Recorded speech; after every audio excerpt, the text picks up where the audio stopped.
Believe the story as long as you are reading it. The stories I'm about to tell you are not just passing fantasies, they are the black dots on the map of reality that no one has been able to explain. Dots that feed on the controversy and the shiver running through your body right now. The first evidence that fear can take physical form without explanation is what happened in 1987 in a remote county in Georgia, and what became known as the Bleeding House on Fountain Street. That incident became the seed that ignited the unraveled mystery communities on Reddit, communities that discovered that the worst nightmares may actually be documented in police files. Picture this: pools of human blood appearing inside the Winston family home, not scattered drops, but streams running down the walls and covering the floors. Investigators arrived, conducted analyses, and the most terrifying result emerged: the blood was confirmed to be human. But it did not belong to anyone living in the house. How can your home, your safe haven, bleed with someone else's blood? This is the void of explanation where horror thrives. Things grew more alarming when some recalled that Mrs. Minnie had noticed the blood appear suddenly while she was taking a shower, as if the entity had chosen the moment of her greatest vulnerability to burst into her privacy.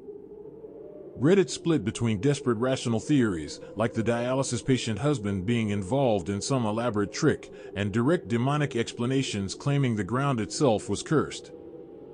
The fear wasn't in the blood's existence, but in the physical world failing to explain it. And when logic fails, creepypasta is born. If a house can bleed, it means the outer wall of safety has collapsed. But can horror breach your innermost personal boundaries? This is what explains the obsessive popularity on Unexplained of the tale The Fingers Under the Door. The story begins with a frightening calm, a repetitive scratching on the walls at strange hours of the night. But the sound becomes physical terror when the victim kneels to shine a flashlight through the gap under the door. The scratching suddenly stops. Then something slides underneath. What he sees freezes his insides with pure fear.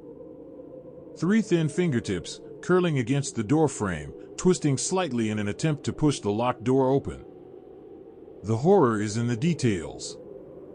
These fingers were not white or normal, they were gray, unnaturally skinny, with patches of brown rust, which any medical student recognizes as old, dried blood. The nails were long, torn, cracked, the kind you see in cases of chronic malnutrition. Whatever that thing was, it was starving for something. There was also the constant tapping the victim heard through the night. Tap, tap, tap. A form of psychological torture preventing sleep until sunrise. This behavioral pattern mirrors another Reddit tale of the bedroom witch, with long hair, black eyes, and a stare that sears itself into memory. Both entities seek to penetrate the victim's safe spaces. But the real shock comes at dawn, when the victim finally gathers the courage to step outside. He finds nail scratches on the bed frame, forming a complete word. Got you. The fear isn't in the fingers, it's in their intelligence and their ability to turn an observer into prey. When home stops being safe, some flee into nature, into isolation. And this is Reddit's next trap. Experienced hikers, not weekend warriors, tell stories of places too perfect in the forest. One such story tells of a bizarre campsite, a perfectly trimmed circle of green grass surrounded by ancient oak and pine trees whose branches weave into a flawless dome. That artificial perfection is immediately suspicious. Forests do not offer safety so easily. That night, the sounds begin. A continuous rustling, a steady buzzing like footsteps circling the camp. When the traveler tries to investigate, he strays slightly and sees a blurry silhouette between the trees, a human shape, barely visible, moving nervously like a predator stalking its target. The climax comes when he returns to his tent. The tent has been dismantled, ropes untied, sleeping bag tossed aside. This is not the work of an animal. It is the work of an intelligent, malicious entity targeting human defenses. Reddit's real cases complicate the mystery, like the story of Dush, a 22-year-old student who went hiking with friends. They split up fleeing from a black bear. His body was found later, mauled. The most terrifying part was the last photo on his phone, the bear, 100 feet away behind a fallen tree, stalking him. Even the phone had bite marks. These tragedies remind us that predators are real, but they raise the question.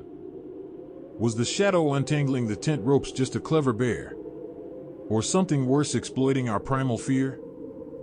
The most effective Reddit horror keeps both explanations, biological monster or supernatural entity, hanging in the air. A clear pattern emerges. Dark entities share one goal, keeping the victim in a state of maximum fear and sleepless alertness.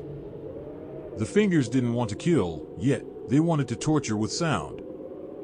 The shadow didn't attack the camp, it destroyed the sense of security. This leads to the foundational myth of millennial creepypasta. The Russian sleep experiment. Presented as a secret Soviet report, prisoners were subjected to total sleep deprivation using a stimulant gas. The focus was on the horrifying effects of absolute sleeplessness. The prisoners gradually descended into madness and displayed unnatural strength, even tearing their own bodies apart. The chilling question raised by Reddit was, why did they die instantly when scientists tried to calm them and let them sleep? The eerie explanation.